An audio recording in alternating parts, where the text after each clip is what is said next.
All right, so today we're looking at a debate between Andrew Wilson and a feminist who challenges his view on patriarchy. Now, Andrew lays out some arguments here that are brutally logical, whether you agree with him or not, and her responses, well, let's just say they don't exactly hold up under scrutiny. I'm going to pause at key moments, break down exactly where the logic is solid, and point out where the reasoning completely falls apart. This isn't about emotions, this is about whether the claims actually stand when you strip them down to facts and logic. So let's get right into it. Yeah, so I'll give you my definition of patriarchy first. It's a historic definition. It means rule of the father. I often will short phrase this to from the father. Usually it operates around something which is patrilineal lineage rather than matrilineal lineage, though not always. You can have patriarchies where there's matrilineal lineage. You can find this in Judaism and other places like this. When I talk about patriarchy, I'm broadly speaking, at least in modernity and in the last 100 years, about men being in charge of general systems. We could just say men being in charge of general systems, head of the household, head of the family, things like this. My view is that patriarchy is always going to end up being the default, especially the more feminism there is. You'll push more people into the patriarchy role, and here's why. Because of force doctrine. Force doctrine is a doctrine which I came up with, which tries to describe a phenomenon which you yourself are going to have to concede is true. That half of the world right now, if men decide to, they can basically exterminate every single woman inside of their nations, and there's not a damn thing women can do about it.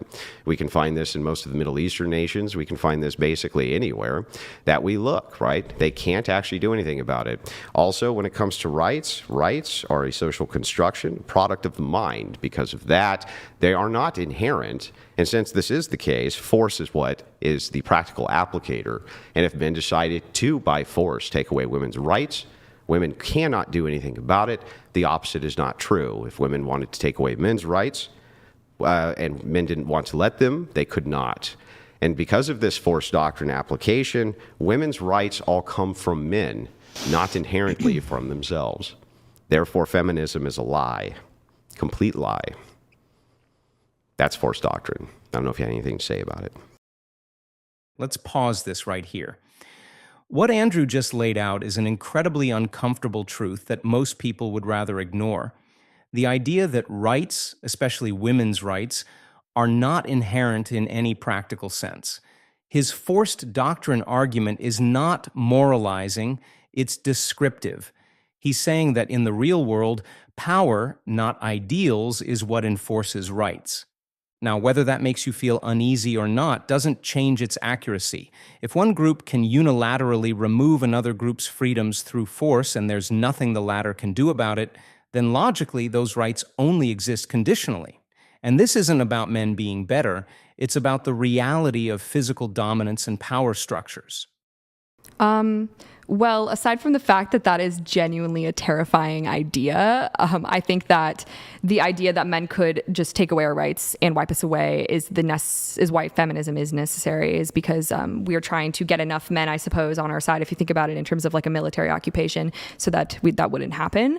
Because let's just stop right there. Is she even listening to herself? She literally says the threat of men taking away women's rights is exactly why feminism is needed. But in saying that, she's basically proving Andrew's point for him. If the survival of feminism depends on getting enough men on our side, like she just admitted, then she's already acknowledging that feminism has no power on its own. It's like she's saying, we need the patriarchy to protect us from the patriarchy. That's not equality, that's dependency dressed up as activism. She's not dismantling patriarchy here, that she's lobbying it for favors. I think that it is possible for men to take away our rights at a blanket pace. But I don't agree with your conclusion based off that premise, though. I don't believe that women inherently don't have rights that it's given to us by men. And the reason why is because I believe that all human beings inherently should have equality and human dignity. Okay, here's where we've completely left reality and stepped into wishful thinking. Listen to the wording. All human beings should have dignity. Sure, that sounds nice, but saying something should exist doesn't make it real. That's like saying everyone should have enough food, I agree. But tell that to the millions of people starving right now. And this is exactly why I don't trust fast talkers. They'll slip a statement like that in, sounds noble, feels good, and if you're not quick enough to catch it, they just run with it as if it's already been proven. But it hasn't. Andrew is talking about what is. She's talking about what she wishes the world was like. Two completely different conversations. Which is although I'm not Catholic, it's a term that was very much focused on in my Catholic high school. I went to public school and then Catholic high school. But it's an axiom?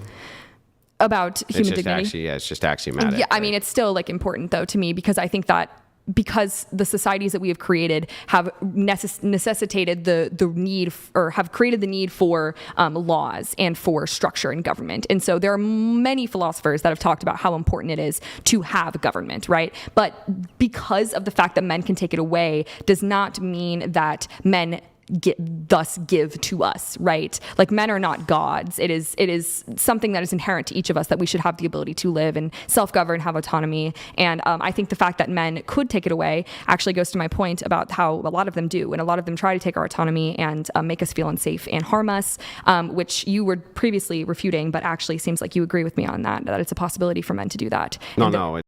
See what she just did there?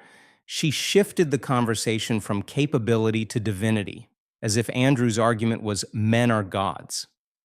No, this isn't about gods. It's about power.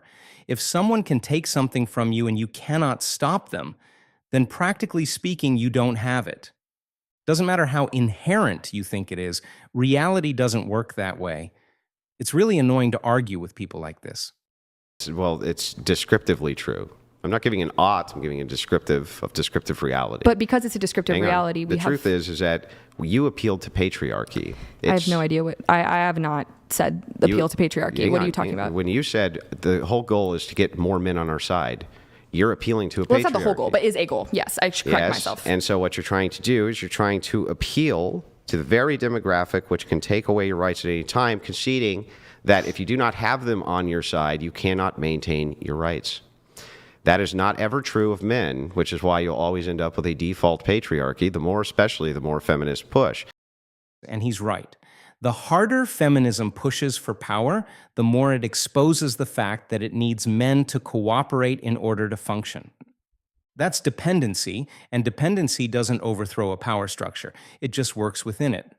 I don't know if you're looking at the modern world it's not now. It's the modern world, because it's not necessarily a default. It's always going to be a default. And that's all we've got time to break down today. If you want to see the rest of this back and forth, go watch the full clip on the Whatever podcast. I'll drop the link in the description so you can check it out for yourself. If you enjoyed this video, do me a favor and hit that like button, subscribe if you haven't already, and drop a comment below. What do you think about Andrew's take versus hers? I'd love to hear your thoughts. It really helps the channel grow and keeps me motivated to bring you more content like this. Thanks for watching, and I'll catch you in the next one.